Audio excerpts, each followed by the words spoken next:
The king and rook endgame is one of the most common endgames you will see. But somehow, many players struggle to checkmate this lonely king and the game ends in a draw. If this has happened with you as well, then let me know in the comments. Anyway, in today's chess video, I will show you a very simple strategy to easily win such an endgame.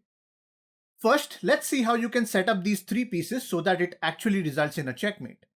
You can mate him like this when the king is in the corner, or you can also mate him on any of these sides of the board. Your king should be opposite to the enemy king with one square in between. Your king controls these three squares, it's your turn to move, and your rook delivers the checkmate on this last rank. In the same way, you can deliver a checkmate along this A file as well.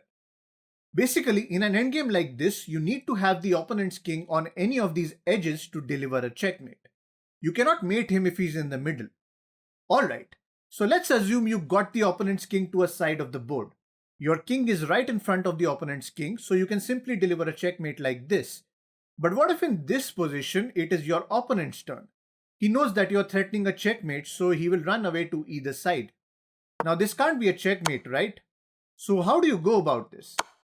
Look, if you move your king here, he will again move away. So just trying to get your king in front of him won't work because he will always step away and you will just keep repeating moves. Therefore, in such an endgame, you need to understand the concept of Zugzwang and waiting moves. Let's see what that is. Look, in such a position, if your king is a knight's distance away from the opponent's king and it's your turn, then you don't need to follow him. Instead, you can play a waiting move with your rook. It is important to keep the rook on this rank so that this king does not escape from here. So we just play a waiting move like this and then we let him make the move. Now whatever move he plays, it will just worsen his position, and that's what Zugzwang is. Any move he plays is just bad for him. If he comes here, then it's a checkmate in one, and if he moves the other way, we just follow him with the king maintaining a knight's distance. Again, if he steps in front of our king, it's a checkmate, so he has to move towards the edge of the board. We keep following him maintaining a knight's distance.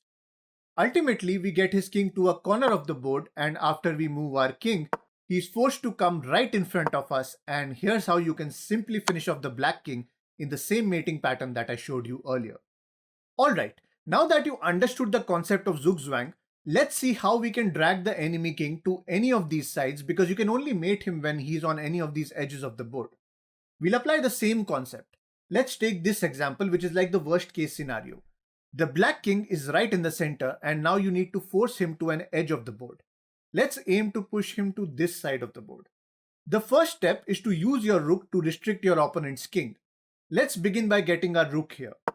When the king was on the last rank, we had our rook here to cover this line, so it's the exact same concept. Okay, so in this position we covered this rank so that the king cannot escape this way. Let's say the king moves here. Now that our rook is controlling this fourth rank, we start getting our king into the game. It has to be a team effort with your king and rook. He attacks our rook, so we need to save it, but we'll have to keep it along this line so that the king cannot escape. So let's take him to the extreme right. The enemy king is running again towards the center. We just keep advancing our king. We'll try to face him head on just like this. But the problem is that he will keep running away towards our rook and again attack it. Therefore, in such a position where your king is a knight's distance away from the opponent's king and it's your turn, that's when you need to play a waiting move with your rook. You will keep the rook along the same rank and get him on a square where he's closer to your king rather than the opponent's king. So if we get the rook here, he is closer to our king and that's how we want it to be.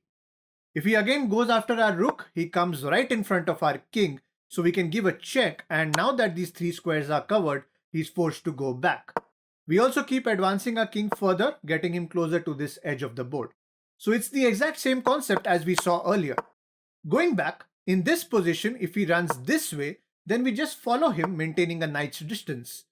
Ultimately, he will bump into the edge of the board, so he will have to come back and face our king. That's when you deliver a check. He can't come down, so he goes up. The king is restricted within this area. We get our king closer. If he runs up, we just keep making this box smaller. And if he tries to go after our rook in this way, then you know what to do, right? Remember, he's a nice distance away, so we need to get our rook closer to our king.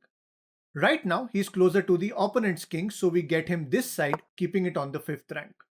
If he comes here, then it's a check and we push him back further. And if he starts running away, we follow him with the king, maintaining a nice distance. Again, he's forced to come right in front of us, and that's when we give a check. He goes back and we continue in the same way to drag him onto the back rank, and finally we force him to come right in front of our king and we deliver a checkmate with our rook. This is a very simple and straightforward technique, but there is one problem. This takes a lot of time, sometimes even close to 30 moves, especially if your opponent keeps going like this from one side to another. To get this done faster, we can modify this a little. Let me show you how that works. By the way, if this video has been helpful till now, then do hit that thumbs up button right below this video. Alright, let's see how we can speed up this process. Look, when he's going this way and he does not go back, in such a position it is not necessary to drag him to this edge of the board only. You can box him on any of these sides. As you can see here, he is very close to this side. So why do we waste time to get him here? Let's trap him on this side itself. How can we do that? Well, you simply get your rook to this square, and now if you see, this king cannot move out of this box. We use the same approach, just on a different side. First follow the king. He's a nice distance away, so we play a waiting move with our rook, keeping it closer to our king and along this f file so that the king cannot pass through. If he tries to come back, we give a check, forcing him to move to this edge of the board. And then we simply follow him until he bumps into the corner, and finally we deliver a checkmate in this same pattern that I showed you earlier. This will hardly take you 20 moves and it's so very easy. Alright, so here's a test for you.